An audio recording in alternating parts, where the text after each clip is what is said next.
had limited trading hours in yesterday's trading session, given that technical glitch that led to slow volumes coming through. How was performance like on the bourse today? Well, this morning we woke up to news that again just confirmed the very difficult economic environment the country is in. That is to do with several banks increasing their base lending rates. So with that in mind, and given yesterday's technical problems on the Nairobi Stock Exchange, the market really did not perform too well, didn't move either way, so we're just flat sideways. And also expecting the big news from Safaricom and Centum, the market really did not move either way. Looking at Centum at this stage, out with results, it said profit after tax down 6.26% to 793 million shares, and earnings per share down 15% to 1.19 cents. What did you make of those numbers? Well, I looked at them in a particularly positive note, given the very tough economic environment the country is in, that the company was able to pretty much sustain its income and basically just perform on a very similar note as to last year's half-year results. I give them the benefit of the doubt, given the very tough economic environment. But looking at the results more in depth, they have been held quite a bit on the neutral side in terms of the performance from the private equity, which performed very well and has been very stable over time. And also as far as the real estate goes, that's where they've gained quite some growth. There's been some appreciation in terms of the values there. But on the quoted income side, the quoted investments on the Nairobi Stock Exchange, they've been at the forefront of this. So really that they lost only about 7% of the portfolio exposure there is really a great thing for this particular company. Bearing in mind that the market so far this year has slid about to 27%, and also from the last time they reported their full year earnings, which was in March, end of March, the market has really continued the downward trend. So all in all things considered, Centum, a pretty good performance. Looking at the share ending up in positive territory, up about 2.83% at this stage, sitting at 16 shillings and 60 cents. This share really being viewed as a relatively cheap. Would you be buying at these levels? Well, for the longer term, one would view it as a buy, not for the shorter term duration.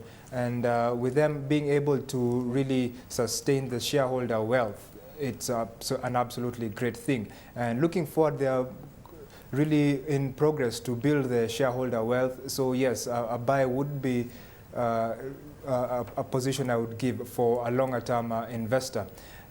One of the big things that they are doing is the real estate investments. They have huge exposure in that now in Nairobi and in Kampala. In Uganda. So all in all, for Centum, the real estate play is a huge issue to look into.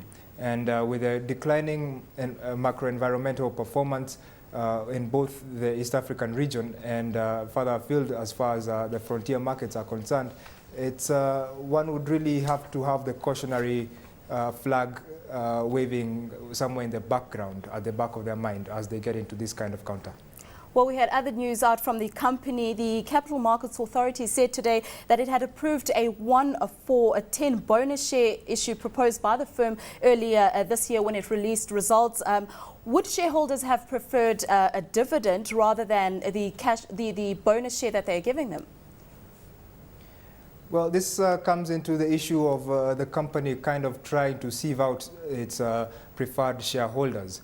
So they've been very clear in terms of not paying a dividend up to around 2014. So many investors are actually quite happy with the kind of current events and the current performance of the company.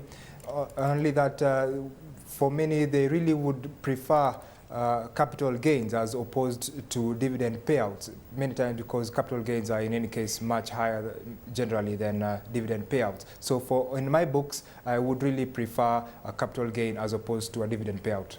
Kimathi, it's Eleni here. We also had news out from Safaricom, a 48.3% slide in pre-tax profits. And what's interesting to note is that we saw that the slight increase in revenue, which was up around 5.3%, was offset by the fact that we saw operating expenses increasing dramatically, up 23%. Safaricom, of course, embroiled in a telecoms war in a sense, or price war within that region.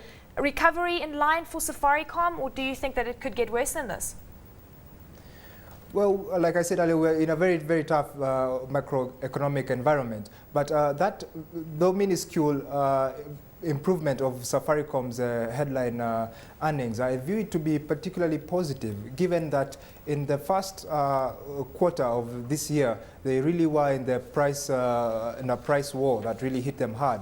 And for them to be able to match last year's performance in terms of the revenue, I would view that very positively. And also that they have been able to increase the number of subscribers. It's really a good thing for Safaricom. But that aside, the top line growth aside, or the top line maintenance of the incomes aside, on the operational front is where they've been hit quite hard. And where they are trying to gain new ground is in the data market and on the M-Pesa front, which they really are doing great things on those two sectors. On the data, they are now trying to get into fiber optic cables and building a strong fiber optic network as they go into cloud computing and so on. And on the data side, they are now, on the mobile transaction side, which is more popularly called M-Pesa, they are now registering more transactions than Western Union does globally. So really for Safaricom, it's an absolutely great thing. Though down the line further, one would actually be worried about the kind of these transactions being shown a red flag by the banking regulators.